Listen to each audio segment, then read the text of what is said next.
doesn't work for the team, I suppose, but a Right. security guard who was like, you should probably like compensate these people financially. I was like, well, hey, here's the thing, I'm not going to. Right. But Well, it's good to know that Tyler Kern was the first line of customer service for FC Dallas in a moment of near tragedy. Probably not the worst thing that I was the first face that people interacted with after that. Well, hello there, FC Dallas Curious fan, and welcome to another edition of Third Degree, the podcast. This week on the pod, bad news. The Huntsmen are now on a 3-game losing streak and haven't won since back in April. Good news, smoking is now allowed at Toyota Stadium.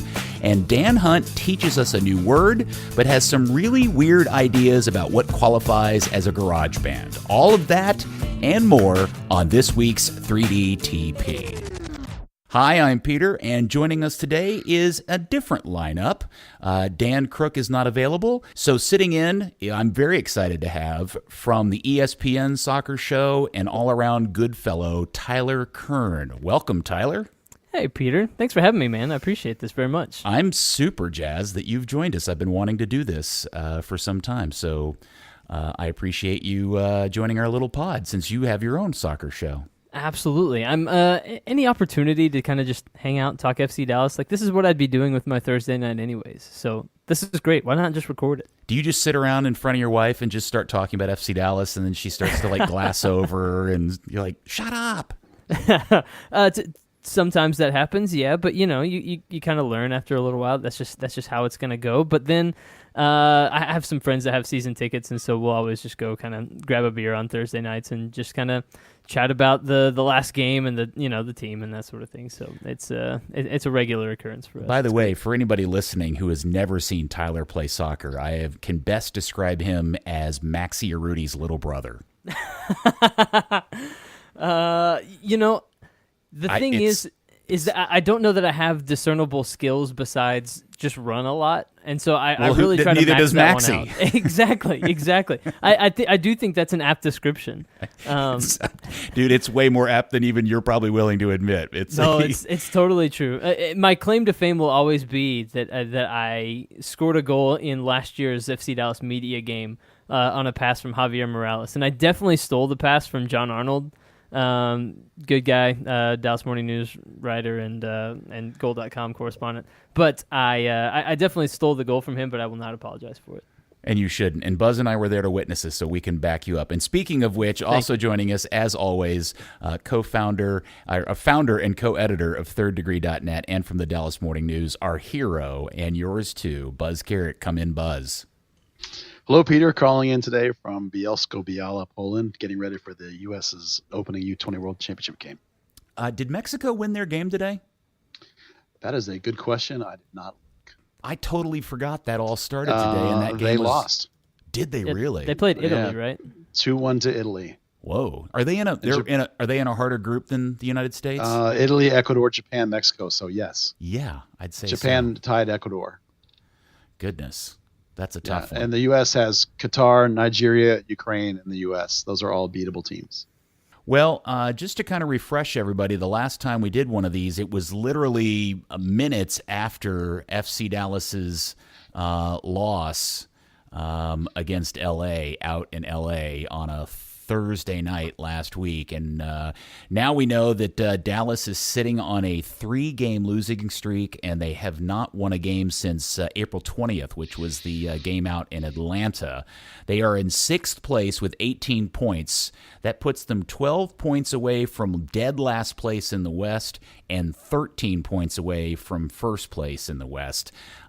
Big takeaways for me in these two games is Dallas went on to come back to Toyota Stadium and pull out a draw, despite the fact that they played a large portion of the game a man down, is just some fundamental differences. The same things we talked about, Buzz, last week is, LAFC and FC Dallas could not be two fundamentally more polar opposite clubs across the scale.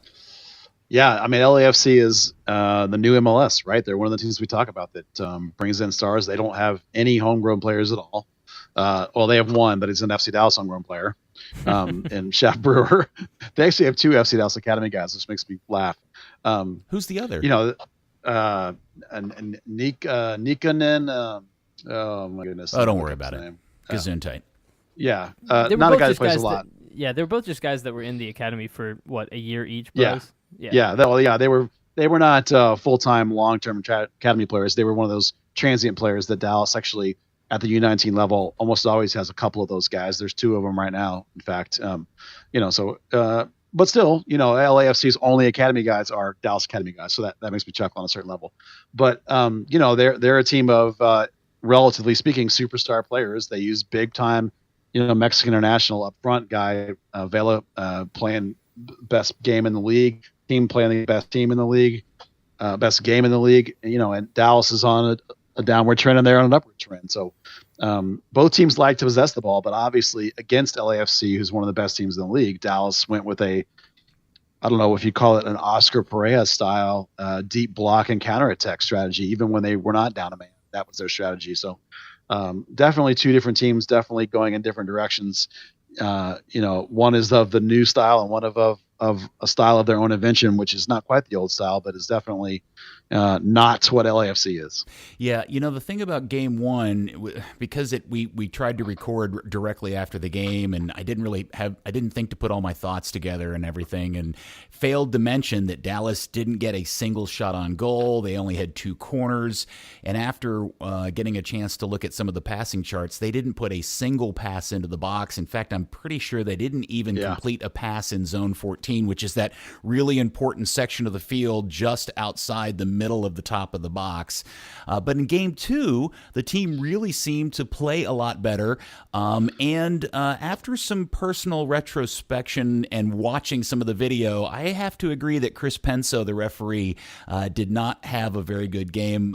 Tyler, that probably did end up playing a bigger factor in the game that many of us generally would like to admit that a referee can have that level of effect. Yeah, and just from my perspective, it felt like he had in the back of his mind the events that occurred at the end of the game on Thursday night. Are you talking about the Brisson Vela? Yeah. Tackle? I honestly think that he went in with the idea because he blew early fouls against FC Dallas, early and often in and around the box, kind of all over the place, just to start the game.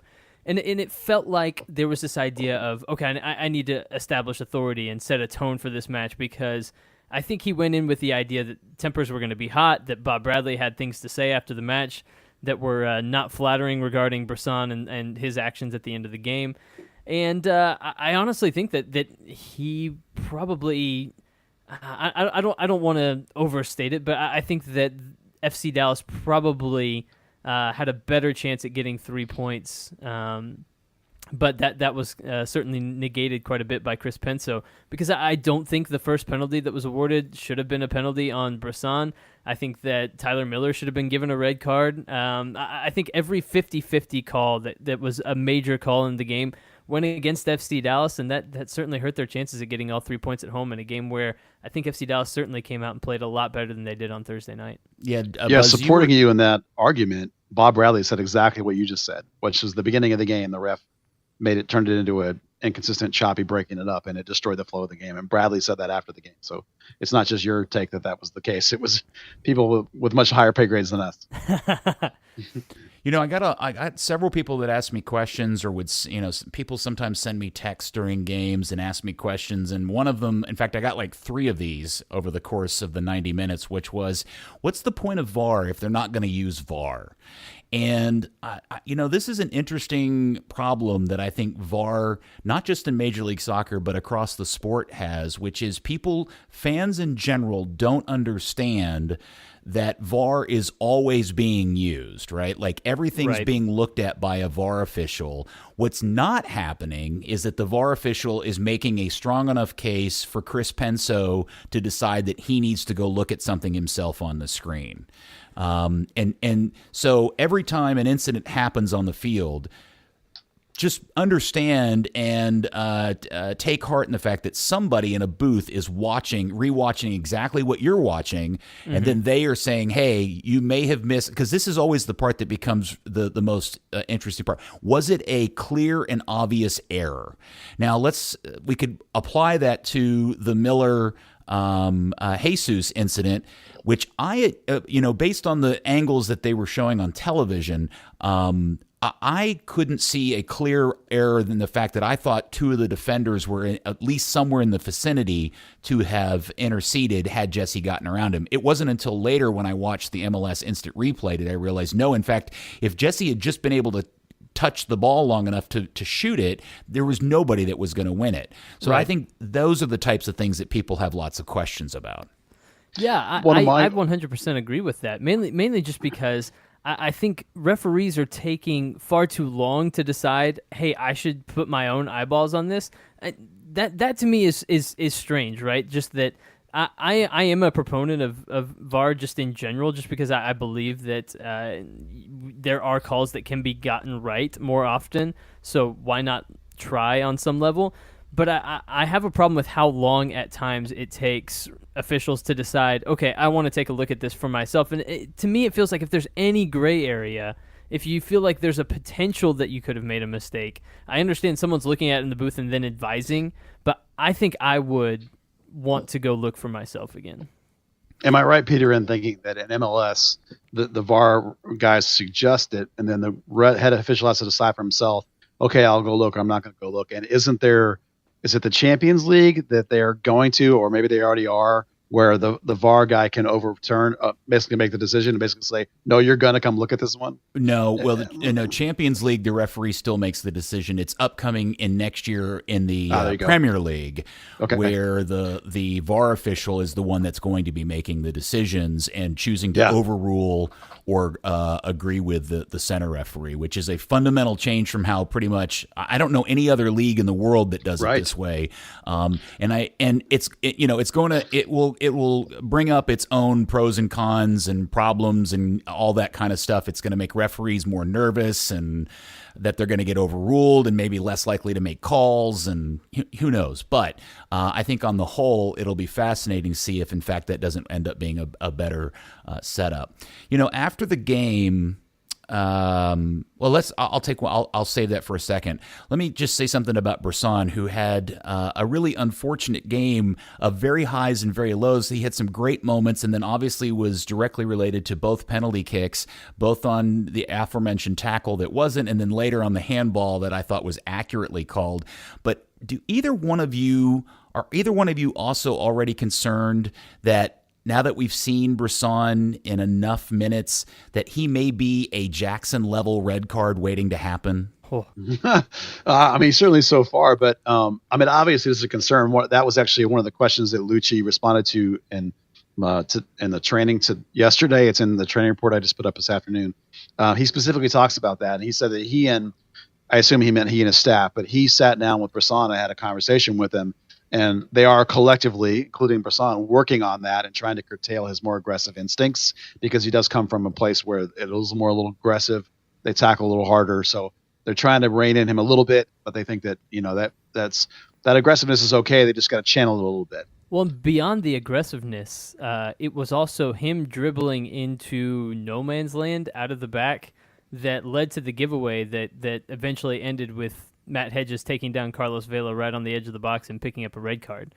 And so he had I think you're right, Peter. There were moments where he did some nice things, but he also had a bit of a shocker at times on Sunday night, just in terms of maybe the downside of Bresson a little bit. Well, we still haven't spent enough time talking about the horror tackle on Vela in the first game. Every time I watch that replay, I get a little angrier because it's such an absolute hack. Yeah. And I don't know how Carlos Vela didn't get hurt in that moment because it's such a bad tackle.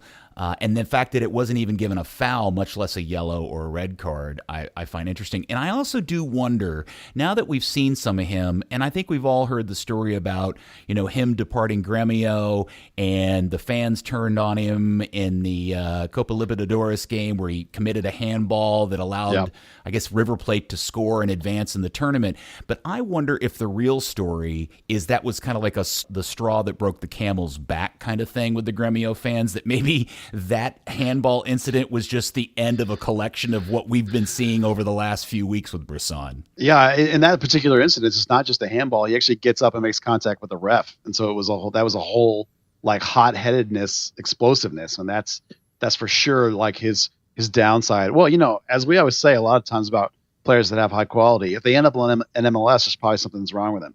And clearly, in the case of Brisson, that's going to be the thing that's wrong with him. It's some hot-headedness and some potential to maybe make a crazy tackle and get himself a red card from time to time. Now, at the end through the course of the game and towards the end of the game, something that's been problematic for Lucci all season are injuries, and it looked like Badji got hurt early in the game, and Jesus pulled up holding the back of his leg later in the game. Buzz, do you have any updates on their particular condition at this point? Yeah, both those guys today are training fine, no problems. Everything looks good. Badji at one point did put like some heat rub kind of stuff on his sides, so he obviously is playing through a little bit of discomfort, but neither one of them is, hurt or injured as opposed to just, in Ferreira's case, he looks 100% fine. Maybe he just got kneed or something. He was moving terrifically today. And Badji's moving well, obviously.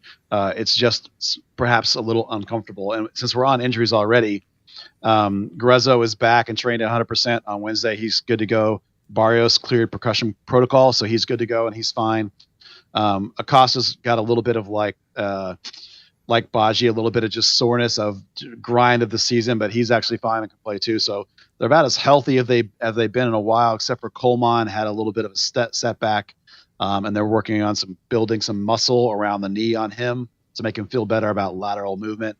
And really, other than that, they're pretty healthy. Oh, Mascara is up and walking around, so he's probably 2 to 3 weeks away. And when has anybody actually talked about when they think Coleman will be back and missing more goals? Yeah, Lucci said that it'll be in about a month. They'll get him. He'll get back out and and start to rev back up to play in about a month after this. Now that they have a good measure of where he is, in terms of like his cutting and stuff. So about a month before he'll start to build towards playing. But when we said when he got hurt, it was going to be a year before he was going to be back. And that, to me, it looks like that's probably what it's going to be, really.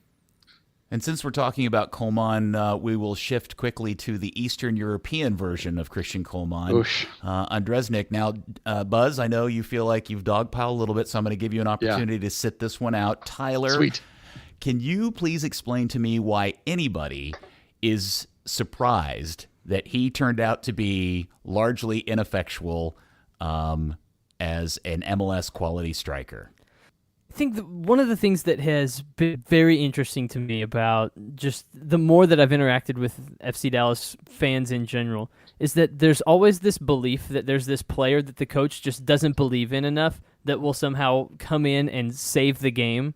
And so in the past, that's been Coleman, and now it's just kind of shifted over to Andrasic. And to me, I don't see it. I don't get it. And I also have a question that I think, Buzz, you're probably best positioned to answer this. He was signed. He had to have been signed in the period before FC Dallas had a coach and after the previous technical director was on the way. So I don't know who made the decision that to sign him in the first place, but it doesn't look like he can outrun a single center back in Major League Soccer, which on some level is a problem, right? He was signed when Muzi was still here, and Lucci had not been announced, and Marco was unofficially.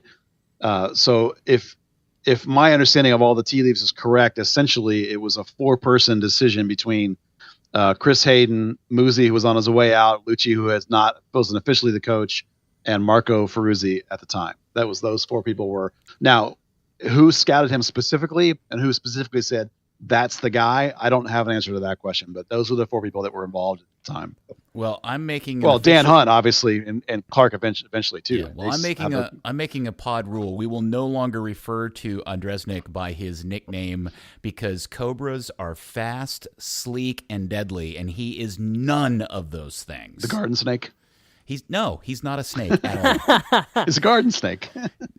I keep seeing people ask, where is he? Why isn't he coming in more often? Why isn't he being used more regularly? And part of me just thinks that he's a guy that was kind of signed without Lucci's at least entire input, or had Lucci been the coach, or this was going to be a summer signing, there's absolutely no way that he gets brought into FC Dallas, in my opinion. Just he doesn't fit what Lucci wants to do. He's kind of a blunt instrument of sorts when it comes to how he plays, and I appreciate the attitude that he brings and maybe a little bit of leadership and that sort of thing, but just as a player, I don't see how he's terribly impactful. And really, when I kind of watched the game on Sunday, the impact that Brian Reynolds had off the bench made me think, man, if Brian Reynolds had been up top, and I realize that's not where he plays, and he's been right back and came up as a right kind of attacking mid or right winger, but my thought was, gosh, if he was the one up top giving LAFC center backs trouble when FC Dallas wanted to counter, this maybe looks like a little bit different of a game, right? He at least gives them something to think about. In this case, they could cheat forward all they wanted, knowing that Walker Zimmerman can beat Zdeněk Ondrasik in a race, even if he gives Ondrasik a 10-yard head start. Oh, you noticed that too. Yes, yeah. that was brutal because they were trying to play on the counter, so they lob a ball over the top to Ondrasik, and he just gets burned by center backs. Oh, you're not even referring to the best part. Was the one where Ondreznik traps the ball and Zimmerman is on him, and so Ondreznik plays the ball about 20 yards in front of both of them, and he gets a head start. Walker Zimmerman is facing the wrong way and still beats him to the ball. Yeah. It was bad. Yeah. Yeah. It's tough to watch, and I mean maybe he's more effective when in the Polish first division. Yes. I honestly don't have a justification for how I think he works in the larger framework of this team when they're playing the way they want to play. Here's the thing. This is what I hope people who watch this team and watch Major League Soccer take away from this. And because it kind of answers the question I asked at the beginning, which is how could anybody be surprised by this? But the reality is I think people tend to assume that some guy comes from a European country, from a European team, and he's instantly good enough to be a top-level MLS player. And what that tells me is people don't give this league enough credit for its difficulty level. I'm not saying it's a top 10 league in the world, but don't just assume a guy who scored a few goals in the Polish first division is going to start bagging goals in MLS right off the bat. It just doesn't work that way. Plus, if he was really the number 9 everybody said he was going to be, some team in Europe would have sucked him up years ago. Yeah, the answer to the question of what is his role going to be going forward, I think it's going to be, in some ways, maybe not when you're down a man, but in a lot of ways, it's going to be what you saw, which is if you're trying to kill off the game and you want a guy that'll come in and for 15 or 20 minutes harass the tar out of some defenders and make it hard for them to build forward, that's it. He can't play over the top, can't play in combination, you can't play and beat guys one-on-one, you can't go to him for I need a game-tying goal, you're not going to get it. It's going to be to kill off games. There's a role there for him because you're stuck with him because he's got a guaranteed contract. That's just going to be his role. And I don't know if that you're pumped about this, but him being your number 9 and whatnot, but he can also help defend set pieces and that sort of thing. So it's not the worst thing. Yeah, sure. There's that. He can do that late on in the game, but that's certainly not at the top of the list of what you're looking for out of your starting striker or whatever.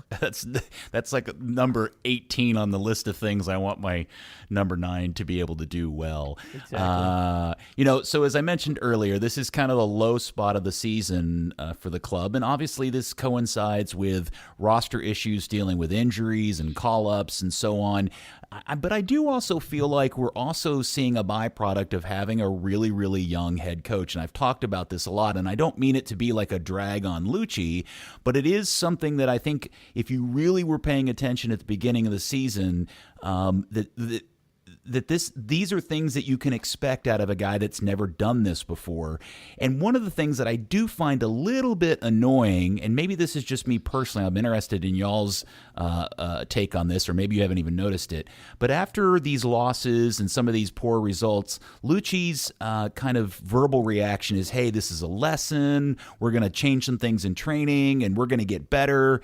And I suddenly have a realization after the game on over the weekend on Sunday was I've been watching this team now for 23 years, and I feel like I'm 23 chapters into this really long ass book that hasn't had a happy ending yet, and now I feel like suddenly the guy writing the book has started over from scratch. Does that make any sense? Yeah, that's not an unfair take. No, I know exactly what you mean. And Lucci, actually talks all the time about what they've learned from things as himself and from a staff collective. He was like, yeah, we learned from this. And he talks about how he wants people to be out of their comfort zones. And he says, every day I'm out of my comfort zone in training and working this team and learning this league. He said, we're all out of our comfort zone. He said, but that's how we learn. That's how we get better. So it's a developmental club. You know, how many times have they said that, right? That's true of their coaching staff as well. I mean, we all think highly of Lucci, but there's no question that he's a young rookie coach learning on the job. Yeah, you know, I've been thinking about this as well because I think that one of the things that you acknowledge when you go into the season with a young team is that there are going to be mistakes at times, right? Like you're going to see points be dropped because of the fact that you're committed to this idea of youth and committed to this idea of, you know, letting young players take their lumps and learn from them to a certain extent. And I think one of the most tangible examples of that might be last year, first game of the season. Reggie Cannon gets turned one-on-one against João Plata in the box against Real Salt Lake in the first game of the season. That game ends up as a 1-1 draw as opposed to, maybe FC Dallas wins at home if that doesn't happen, something like that. Reggie Cannon goes on to learn from that and has a great season and, ends up last year being credited as one of the better right backs in Major League Soccer. And I think to a certain extent you can maybe understand and expect Luchi Gonzalez to be going through that same learning process. But I do understand where you're coming from as a long-term fan, as someone that has, kind of weathered the storm with the team to a certain extent, that you feel like you're kind of back at square one. And I think the hard part about that is 2016 was such a good year that felt like it was so close that it was a Mauro Diaz, Achilles away from maybe being a team that wins MLS Cup. And then you kind of have that satisfaction that you've been wanting for so long. And instead it feels like they tried to hang on to that moment for too long, and now they're back at the beginning. Yeah, I just felt like with Oscar there was a thing going on and there was a direction, and you could get the sense that if they could just find the right puzzle pieces in a season, something good would come out of it. And even when, he decided he didn't want to do this anymore and he divorced the team, by announcing Lucci, I kind of felt like, well, maybe the same thing will continue or will feel like the same vibe, but it totally feels completely different to me. And if I get frustrated when I hear Lucci talking in these ways and making it sound like we're back to square one, I can't imagine what a season ticket holder must feel like, who's been, following the team for 10, 15, 20 years.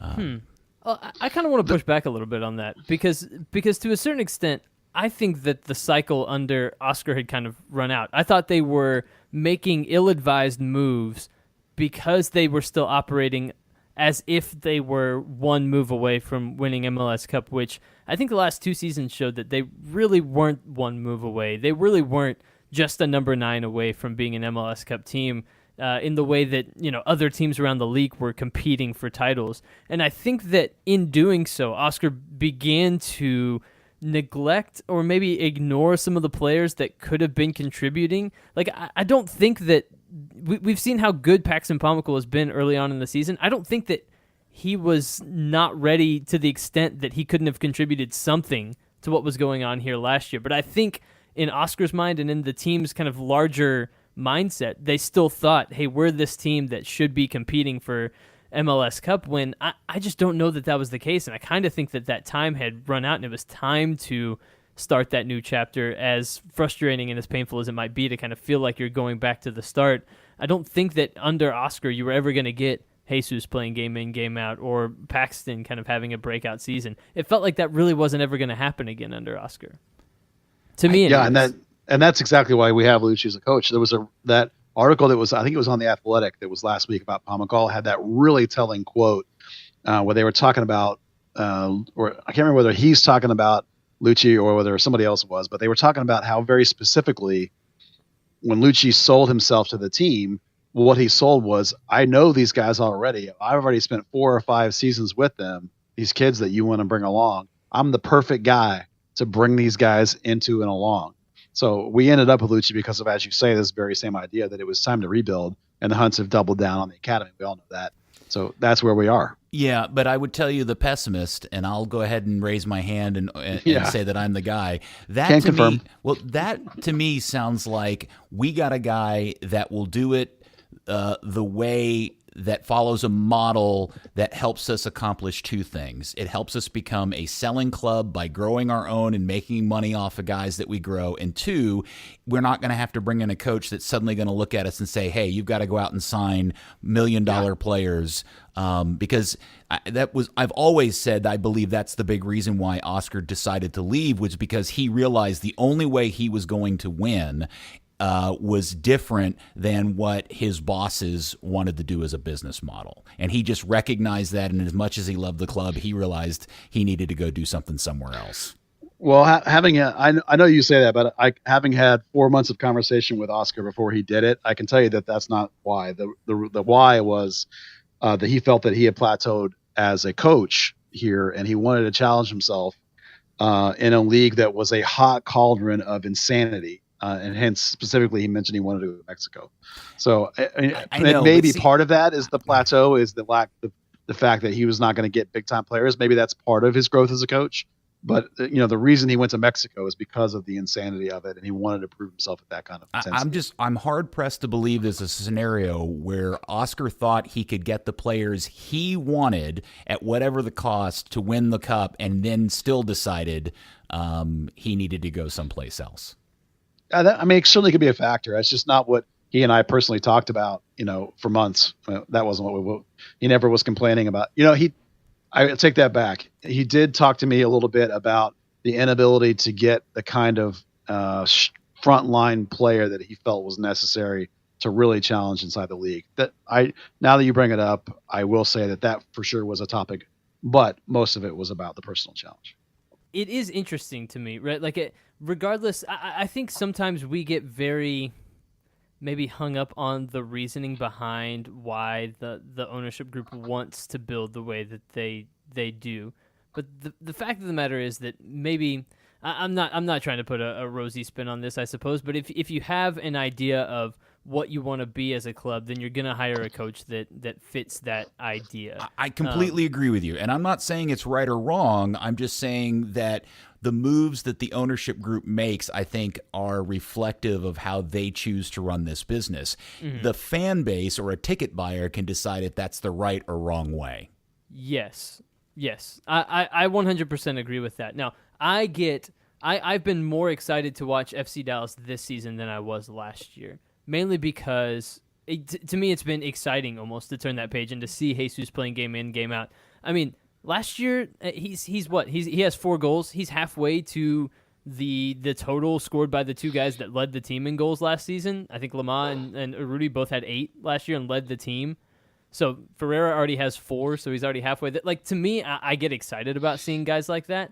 But I do recognize that maybe the harsh reality of that for a season ticket holder or for a fan is that as soon as guys start playing well like this, you acknowledge that they're getting closer and closer to leaving the club. And that's probably the harsh reality of building this way, is that if you don't win anything with this specific group of players, then as soon as they're good enough and they're ready enough to get a good offer, they're going to leave and you're going to be back at this phase all over again. So I understand that reality. Yeah, and I would agree with you. I started off the season, one, being bummed that Oscar was gone, but 2, then being excited because of the fact that it was clear we were going to see some of these homegrown kids. And at the beginning of the season, you know what? It really panned out. It was fun to watch this team. But as the last month or 6 weeks have gone by, this frankly has not been a very entertaining team to watch on the field. It just hasn't been they haven't been very good. Again, injuries and call-ups, etc., are part of it, but that's also a part of some poor roster construction because all of the depth on this team is tied in really young kids and not veteran players who can. Well, actually, I would say they may have actually played worse with the veteran players they do have on the field starting in the 11. So I think part of all of this portion of what we've been talking about and listening to Lucci is part of my frustration just purely as a fan in now having the smack in the face of, holy crap, we really are starting over from scratch. Yeah, there's no question. And I think that the Palmacall getting hurt was the first thing that started to derail things in terms of this season. And that we're learning really quickly that you start losing a player or two, that the step downs are still really massive. The guys that are starting for a reason, and the guys that aren't are not for a reason, and this team is not a team that goes, they might have a body at every position, but they don't have a real two deep players that you can rely on. They even got a couple spots that are empty and a couple, maybe 3 or 4 players that might as well not be on the team at all because they're not going to play, or if they are playing, we don't wish they wouldn't. So, and related to it's that, a tough position. It is, and related to that, the club have made some really good import signings. Ziegler's one of the best. I think Brian Acosta's going to pan out eventually very well. There were the highs of Mauro Diaz, Pedroso last year. There have been good signings, but Buzz, you and I have talked about this. Yeah. As we go into this season, especially as Pomykal has been missing, I still marvel at this idea that somehow we're in a place where a blonde-haired kid from Dallas as a homegrown is literally this team's only real offensive tool out of the midfield, which really then points the magnifying glass at Aranguiz, who just can't seem... Tyler mentioned it earlier. That's that guy that's been sitting on the sideline. The fans are wondering why the coach isn't using him. And then you get him out on the field and you're like, oh, now I get it. Yeah. And you can even see the fact that we talked about this last year and I got yelled at about it when I said, they're like, why is he playing? But, I said, you keep wanting to get him out of there. I said, well, because it doesn't have any impact. And you compare that to the impact Paxton has, and it's remarkable. And yet, when they've tried to play without someone in that position, when they try to play without Aranguiz, it's actually even worse. So, at least it's slightly better with Aranguiz in there, and it's nowhere near as good as when Paxton's in there, so the U20 CONCACAF Championship was huge for Paxton and his confidence, and that was the springboard he used to blossom into the player he is now. It is unbelievable how important he is to this team compared to a guy that barely played last year at all, when admittedly he was not the player that he is now. And Tyler, in that first game, Aranguiz Pablo had 2 really good opportunities, and he just bungled them both to the point where I was shocked how badly he handled them. Yeah, he absolutely did. And it's interesting because he came in just with all the hype and wanted the number 10 shirt, and he had that expectation and that pressure of replacing Mauro Diaz, which was probably too much. But even through, I think he's played 19, 20 games for FC Dallas now, no goals, no assists. Buzz is right, just not making an impact really. And there are times when you see him connect a couple passes together and you think, okay, this is improving a little bit, but still they are so reliant on Paxton Pomykal. And the thing that stands out to me is the extent to which this team reverts back to playing like they played under Oscar when push comes to shove, and when they lose a guy like Paxton who really forced them to drive forward and maybe keep the ball a little bit more. As soon as Paxton fell out, it felt like this team kind of has reverted back to playing like they played under Oscar. And I don't know if that's just the veteran mentality of this is how we play and this is how we've played for the last, however many years that a player has been here, or if comfort level. Yeah, I 100% think you're right about that, Buzz. I think it's the comfort level that this is what, when push comes to shove and when things get dicey and when we're playing a team that is certainly better than us talent-wise on the field, we revert back to what's comfortable. And that's certainly how things have appeared for FC Dallas over the last several weeks, especially since Paxton got hurt. Now, I am not a noted stats guy, but over the last couple of years, I have been working hard to try to not be the stereotypical old fart who only goes by the eyeball test. And so I've been trying to learn about XG and appreciate XG and all of the stat stuff. And today, or I don't remember when, I was reading an article over at American Soccer Analysis, which always has some really fascinating articles. This one, it was written by Chuck Hayho and Jason Poon over from Big D Soccer. And there's a lengthy article with all sorts of statistical nerdism in there about FC Dallas and the way they play their game. And after trying to decipher all the numbers and the stats, what it really just confirms for me is exactly what I think the eyeball test tells us, which is there's lots of good small backwards sideways passing going on, but getting that ball into the final third for a wide variety of reasons, which you should read the article if you haven't, kind of really breaks down both with video and numbers, is this team's really big bugaboo to point. Yeah, and in fact, that's what they worked on in training this week. Is breaking a press with a more vertical component of getting the ball further up the field and getting into the final third, attacking the final third, not just passing it around in the back. So, I think as a staff, they're just as aware of these things that you and I and Dan on this podcast, and I'm sure Tyler has on his podcast, have been talking about all season, which is they're super content to just play it around in the back and then can't get it going into the offensive third, especially without Paxton. So, the eyeball test in this case matches what those stats say, and the team is well aware of it. It's a work in progress, and they've talked about that's the next phase of their growth, and we hope that it happens. But the proof will be in the pudding if they can actually put it all together. Yeah, we saw it a lot in those first two games, right, where they possessed the ball, 65% of the time in both of those first two games, I think, against Philadelphia and LA, or not Philly, New England and the Galaxy. Is that right? And but struggled to create chances specifically against New England in those games where you kind of just wondered where the chance is going to come from, and we saw that a lot. And now we've seen them get outpossessed by better teams, and the chances still aren't there. And so, yeah, I think you're absolutely right about that. And that kind of reminded me of a tweet that one of the FC Dallas digital interns put out this week. It says, per Opta Joe, FC Dallas has the top two players.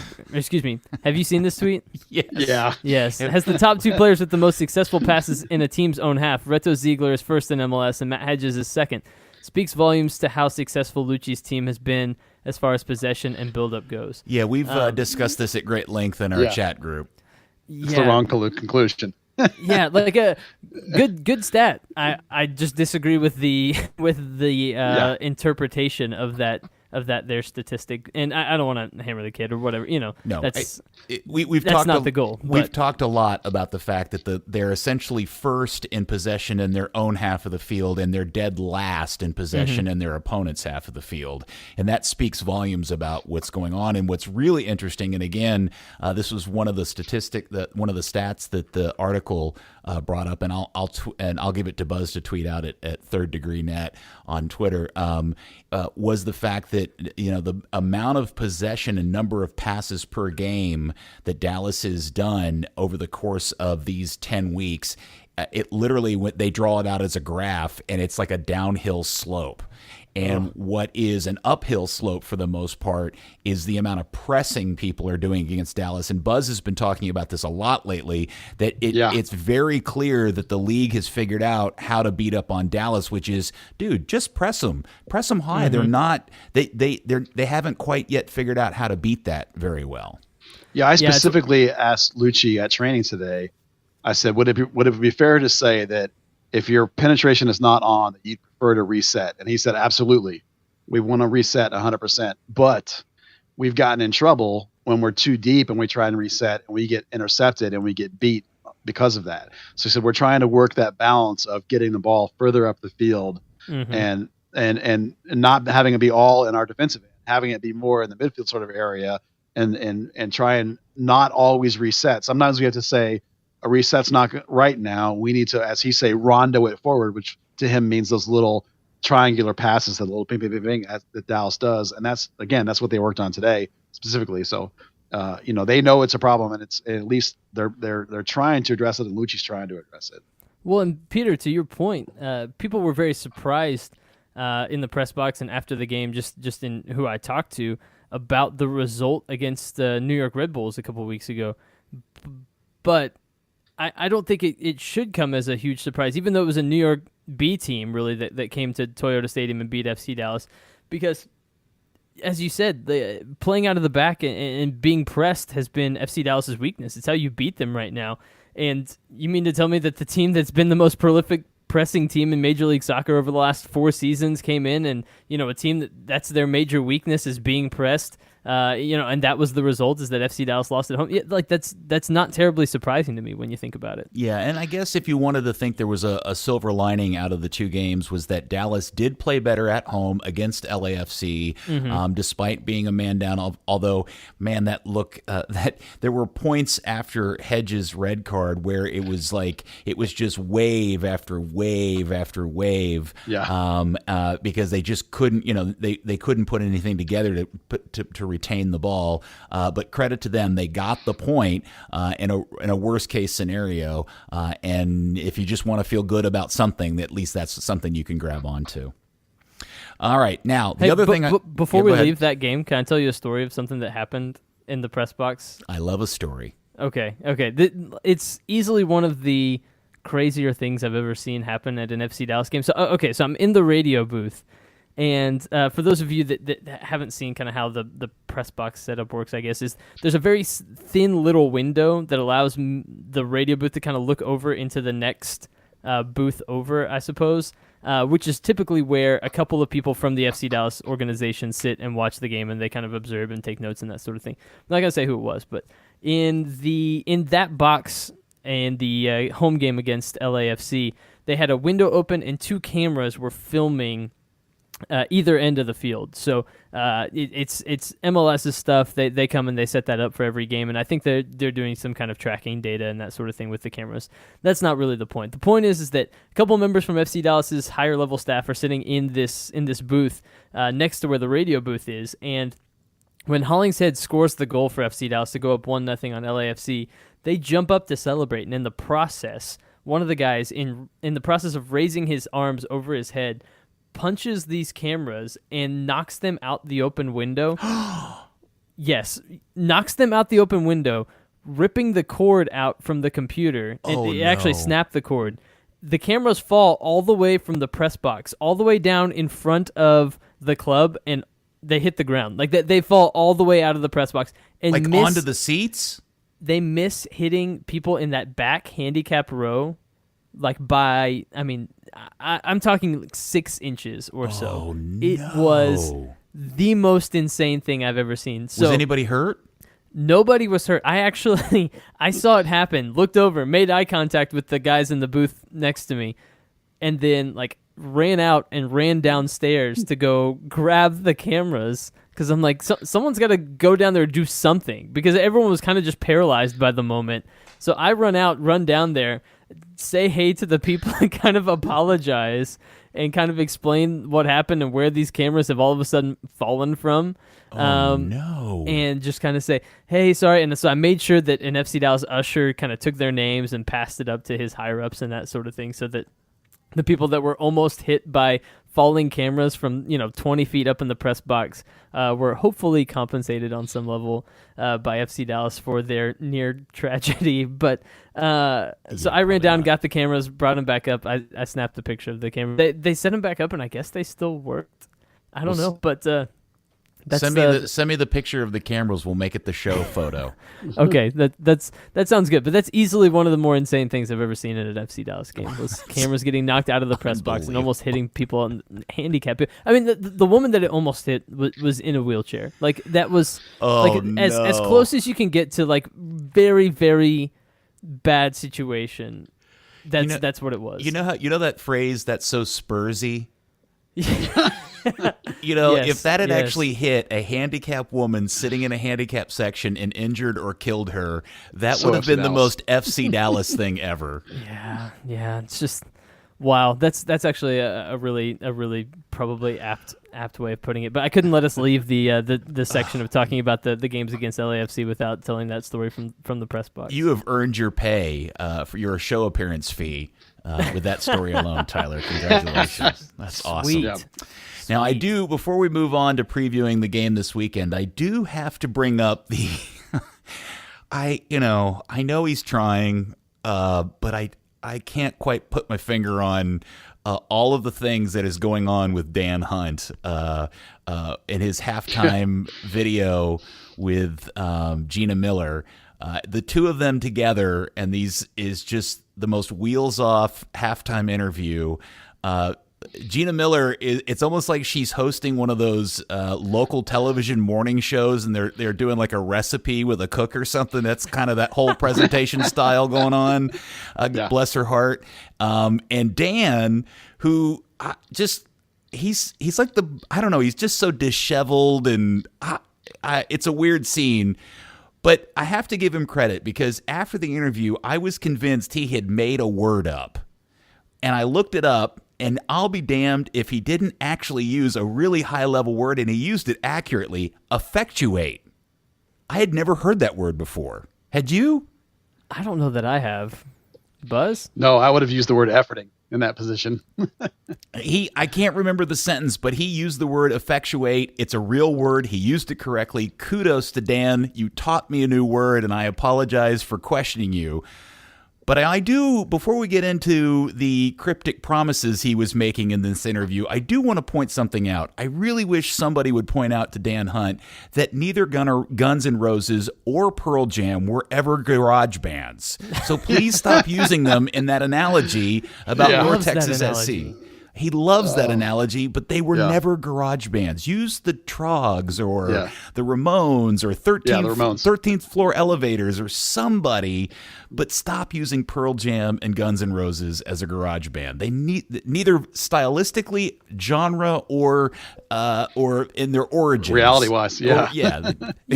Be the guy that instead is saying, like, you will have wanted to have been one of the people that saw Nirvana at Trees, before they were Nirvana, right? Like that actually lands with folks, know. Or maybe I'm wrong, but that's actually something that could have happened. That's the best one yet. I've been trying to conjure one up in my head, and that's the best one.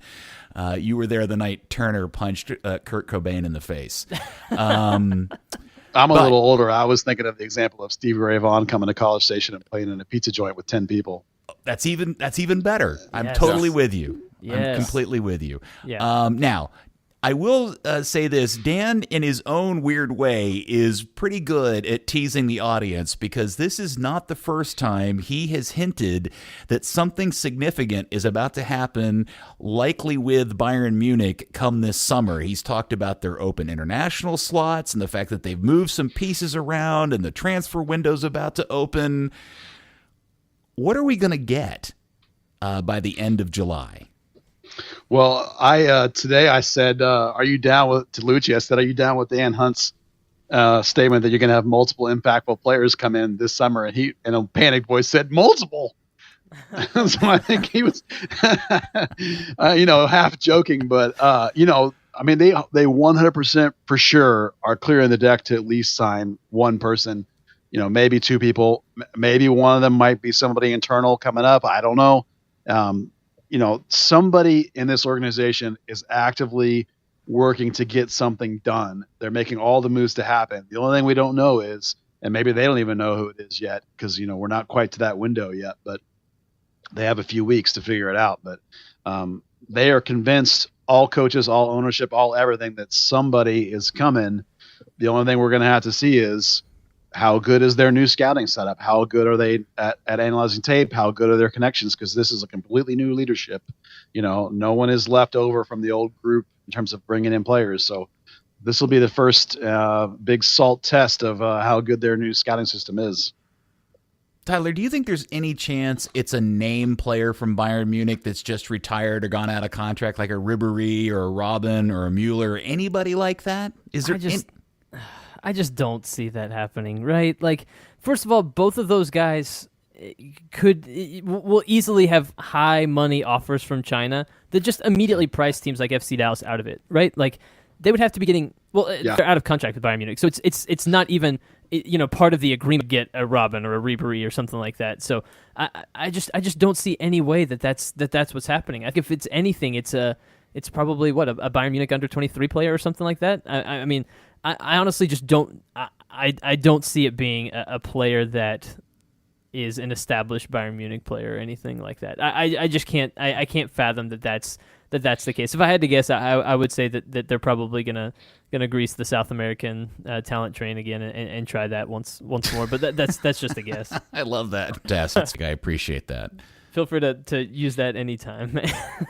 Probably will. Yeah, I if something's coming from Germany, I'm hoping it's a promising young no name and not one of these well-established kind of aging veterans. I just none of those guys to me are going to end up selling a lot of tickets. And my biggest fear is that they'll make a decision to bring in a Ribéry or Robin, and none of those guys will have a significant impact either on the field or in the stands, and then we'll never, ever, ever see them spend big dollars again. That's my biggest concern out of that. Yep. And I don't think that's what they'll do. But again, if they did, that'd be so FCD. I think Danielson burned him on that concept in general. My hope is that and the Mexican center back also didn't help. Yeah, Dulio Divino, thank you. Traffic cone, yeah. My hope is that FC Dallas can become, for them, who is it from Manchester United? Is it Anderlecht? Is that who I'm thinking of, that they send their young guys to all the time and have sort of an agreement with? I think that's who it is. Anyway, I hope that Dallas can become like that for Bayern Munich, a team that like they have a guy that maybe is a little bit too good for their U23 team, but maybe isn't quite good enough for their first team yet. So we're going to send him over to you for like 3 seasons of play that's better than what we have. That's the kind of relationship that you want, where you can get a guy who's young and up and coming, has a future with Bayern, and you're going to help them develop for Bayern. I mean, yeah, that'd be great. But when I watch the halftime thing between Gina and Dan, and he's kind of disheveled and his half-grown beard, and he's got that shit-eating grin on his face, you just get the sense that he's really excited that they're about to announce some significant signing. And I just hope it's somebody everybody really truly is excited about as he is, because he always looks like he just got back from a concert over Garage Band. That's a good point. I'm honestly trying to think of who it could be from Bayern Munich that would legitimately get people excited. And Chris Richards. Sanchez is interesting. Isn't Sanchez unwanted there? He might be all right. Renato Sanchez is still really young. Maybe so. He's 21 years old, and had that great summer with Portugal when they won the Euros. Renato Sanchez. There's no way it's someone like James Rodriguez, right? I think his rights are still owned by Real Madrid, anyways. I think so. Yeah. Well, they don't want him either. Yeah, nobody wants that guy. I don't know what's going on with that. I don't. But like as far as guys that would actually move a needle here. It's a pretty limited list of international soccer stars, and it starts and ends with Chicharito, right? Yeah. And even now, I'm not even sure. I mean, that the clock on the Chicharito value is quickly winding out, by the way. Well, for MLS, he would still have plenty of value, I think. The dream signing for me, obviously, would be to bring back Funes Mori, but I don't think that's ever going to happen. And not to just belabor a point, I just want to remind you the look on Dan's face wasn't dissimilar to when they announced Cobra, by the way. That's why I'm worried when I see him with that look on his face. I'm about to be really disappointed. Yeah. I just hope I'm not this time. Okay, so let's move on. Saturday, it is Vancouver, the trip up to Vancouver for Dallas. Vancouver, which started off pretty crappily, has now gone 2-1-2 in their last 5. Now, they're also this will be their 5th game in 15 days. Wow. That's pretty big, but their last 2 games were draws at Kansas City and up in Harrison against Red Bull. And the only loss in that stretch was that interesting game where they only lost 1-0 to Atlanta in Atlanta. This will be it'll be interesting to see now that it appears that Lucci has most of his available pieces, not pieces that aren't a call-up, but pieces that aren't hurt, what Dallas can put back together this weekend. Yeah, I mean, obviously Hedges is gone from the red card, so it's pretty obvious that the center backs will be Ziegler and Brisson. Callum Montgomery will be on the bench, but he's not ready to be starting. And then Cannon, of course, is a lock. You probably end up with Hollingshead back at left back again, I would imagine, on the road. It's pretty clear that even though we don't love Aranguiz yet, that they're slightly better with him in the middle rather than the Hayes, Acosta, Grezzo triple holding mid combo. That doesn't really work. I'm going to guess that Hayes came off his best game of his about a year, so he'll stay in there. And I think since Acosta, was injured right before he had a couple of 3 games now, so Grezzo being back and healthy, I'm going to guess Grezzo, Hayes, Aranguiz in the middle, which leaves you Barrios back. That's a given. Frey at the 9. That's a given. And you'll have Baji on the left wing again. So that's my anticipation of your 11, and then your bench will be Nelson, Montgomery, Roberts, Reynolds, Cobra, Maurer. That's about it. Now that I mentioned the bench, I have a funny story. At least I think it's funny to tell about Roberts and Reynolds. In training on Wednesday, technical director Andre Zanata came out and pulled them out of training, and I got all excited because I was like, "Oh, great! That means they're going to play for North Texas. Awesome! I want to see those guys play tonight." They didn't play, so I started asking around as to what the heck, why were they pulled out of training? And it turns out that Reynolds lost his passport, and Roberts had expired, so they had to race down to downtown Dallas to get their passports renewed and updated, and that's why they missed training, and that's where they were all day on Wednesday, so that they could go to Vancouver because, of course, it's in Canada and you have to have a passport. So that's my funny side story. That's a good story. The details, man. The kids got to have their passports. Yeah. You know, Tyler mentioned it earlier. Reynolds was, I'd never really seen him play anytime recently, and it did make you wonder, as impactful as he was in a very short period of time, if Lucci had put him on a little earlier, what may have transpired out of that. That kid's got some wheels on him. I'm interested. Do you think there's any chance we're going to see some more substantive time out of him anytime soon, Buzz? I do, actually. Some people I've talked to said that it was kind of an eye-opener for the club a little bit, how well he actually did. Both coaching staff and let's be honest, we all know the ownership around here wants to stick their fingers in the pie too. So I think people were surprised. One story I heard was that they actually weren't going to bring him on until, as you mentioned, Ferreira got a little knock, that little hamstring, which I assume must have been just sort of like a Charlie horse kind of situation because he's fine now. And Brian has a lot of versatility. Like Lucci's staff has only kind of been using him as a right back mostly, but over the last, I want to say month and a half maybe, he's popped up as a wing a couple of times in training. They've been using him back in his basically old position. And you can think back to when he was in the academy, he actually played as a 9 too. So, he played as a center back for the USU 18s, I think it was one time. So the kid's got a lot of versatility. He still needs a lot of high-end game experience, but the North Texas team has done light years of work for him. And in particular in this game, not only his defensive responsibility and intensity, but his ability to play over the top and make LA sit back on their heels was really vital down the stretch of that game. And his ability to be versatile, play multiple positions, and his ability to stretch the field, I think raises his value for the coaching staff in terms of being a bench guy, because you can use him in so many different spots, and he can be that late game threat and that late game defensive stuff. So, if you want like a bellwether moment for a kid, that might be it for him. I mean, that might be the thing that gets him in the minds of getting into some of these games going down the stretch. And let's all be honest, right? Reggie's played 30 games every year now. It's like you've got to give him games off. Somewhere down the line, Reggie needs to not play a game or two this season. And now I think Reynolds, you can look at him, as Oscar said, he's ready to go for a game. I'm not saying the whole season, but give him a game, and maybe he'll be in the mix more going forward. Well, I think you've officially given Brian Reynolds his nickname. He's now for forward being called the Bell Cow. Congratulations. Tyler, anything hopeful you're hoping to see in the game against Vancouver on Saturday?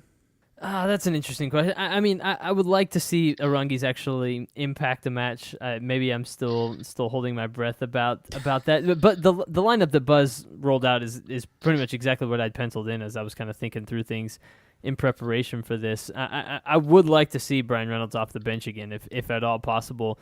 Maybe coming in for Baji, or coming in on one of those wings, just to, especially if they're late on in the game, if it's tied or if they're behind. I would really like to see him come on and just see what he can do. He's so interesting to me because, as Buzz mentioned, he has that versatility. Part of it is his size, right? He's 6'3", 170. 6'3", yeah. He is a huge kid, and so the idea of late on in a game, and having tired legs as an outside back, seeing that kid come on and then run at you for the next 20 minutes or so, that would absolutely terrify me. So that's something I would really, really like to see. And one of the things about Vancouver is If you look up and down what they've done this season, only one game has the margin of victory not either been a draw or one goal, and that was back on April 5th against LA Galaxy. Every other game, the margin has been within one goal. So it's going to be close. It's going to be tight. Throw him on at the end and just see what he can do. One funny thing to me about Brian Reynolds is he's the kind of player who, all through the academy, you would say to yourself, man, look at this kid. He's a specimen. He's a man among boys. Just wait till everyone else, though, is just as big and just as fast as he is. Well, he's now in Major League Soccer, and he's still bigger and still faster than everybody else. So, I mean, eventually he might run into a point where that's not true, but at this point it still is true. So there's some assets there you can use, even if he's not the polished product yet. I want to see some more of it.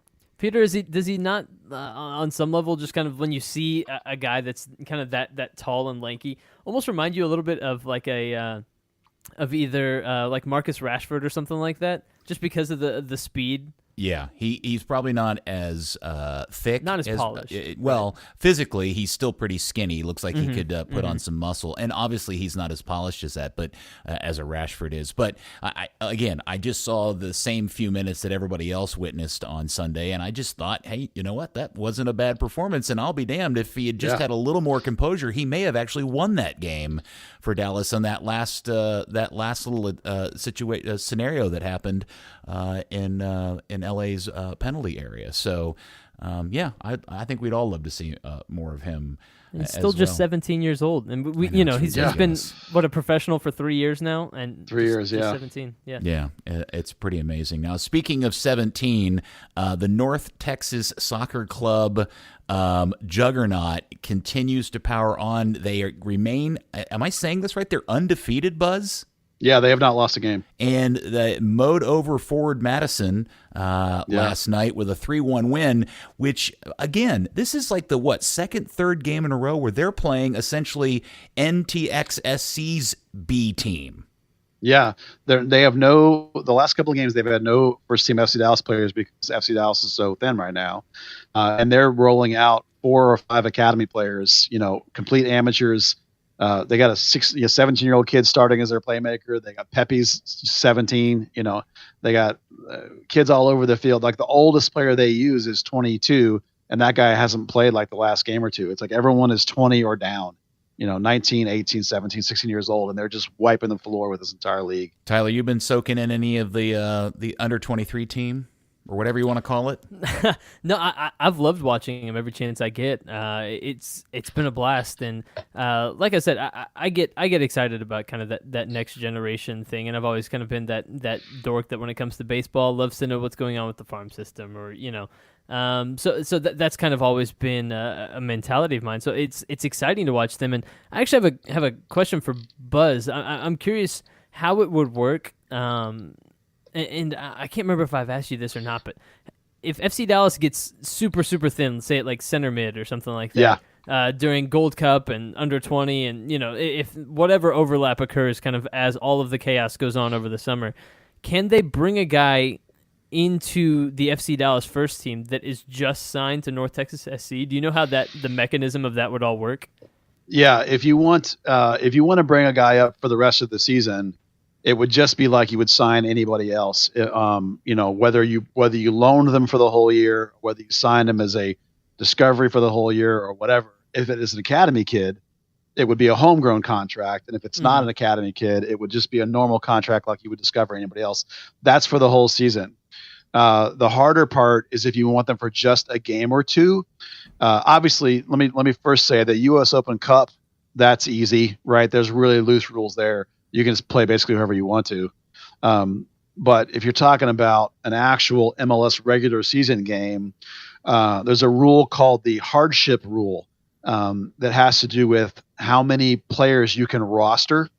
And if Dallas, like the San Jose game coming up, there's a good overlap window when Paxton, Cervania, and Cirillo could still be gone, and you could be missing Grezzo, Acosta, and Reggie too.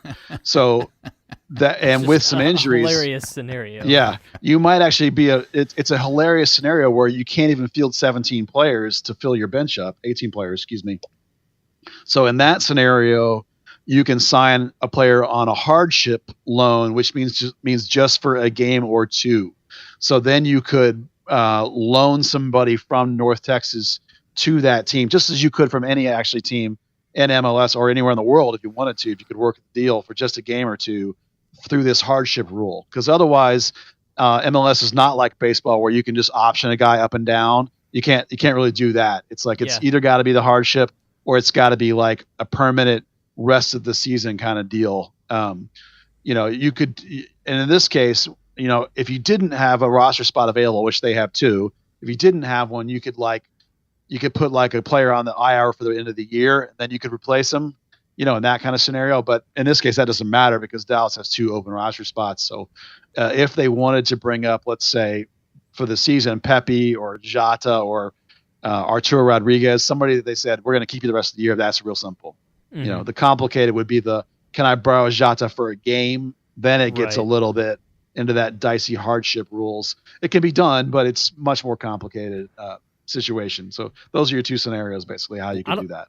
I don't know about you guys, but I really want to see Jota in MLS. Yeah. Oh, yeah. I can't wait. That guy tantalizes just a little bit, just with the way he plays. And I know he's played a couple of games at center back too, but I love him. Yeah, that sounds great. I did find out this week that there is an option to buy in his current loan deal. So if FC Dallas decides they want him, they can pull the trigger anytime and have him. Maybe that's the big signing Dan's all excited about.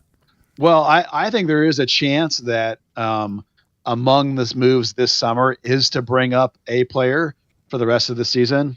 Whether it could be Jota, because the idea would be, if it's not somebody, this is what Lucci preaches whenever we talk about this. He preaches the idea that we're only going to bring them up if we think they can actually help us. We're not going to bring somebody up just to sit on the bench. We already got guys that are not playing on the roster. So, you look at the guys we've talked about, Pepe, Arturo Rodriguez, Jota.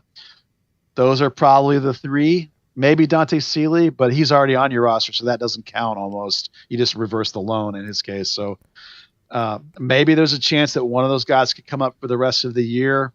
I actually hope it's not Pepe, other than an Open Cup game, because I want the value for Pepe of that being a pro, training every day, grinding, tough road trips on a bus to the middle of nowhere. There's some toughness there mentally that's good for him. So I hope he stays down, and I'm with Tyler that for me, Jota's the one where, okay, buy him, bring him up. You're short in the midfield anyway, right? Like all those guys we listed are mids. So to me, that's the one that maybe you take a look at going forward. It's called possibly the Gambian Pogba for a reason. Yeah, ridiculous. I love it though. Yeah, I would love to see him. There's several guys on that team that I find highly fascinating to watch, and I can't quite tell. I mean, I do find it fascinating that this is such an incredibly young group of players dominating. Dominating a league, and I can't quite figure out if it's a function of just how good this collection of players are, or just the actual level of the league they're playing in. Because I'm so unaware of how these other teams are comprised, or what the other histories of these players of these other teams are. But like that first game they played, the one thing I did know, and I can't remember who it was they played. It was a team, the Chattanooga team, made up of what I was told was largely USL veteran players, and they just mowed them over. MLS veteran. Yeah, it was crazy. Yeah. So maybe they need to be playing at a higher level. Maybe, but that's a lot of money. The next level. Oh, never mind them. The expansion fee alone is $25 million versus $5 million. That's a lot of money. Forget about the stadium rules and the infrastructure you need for championship is just completely different.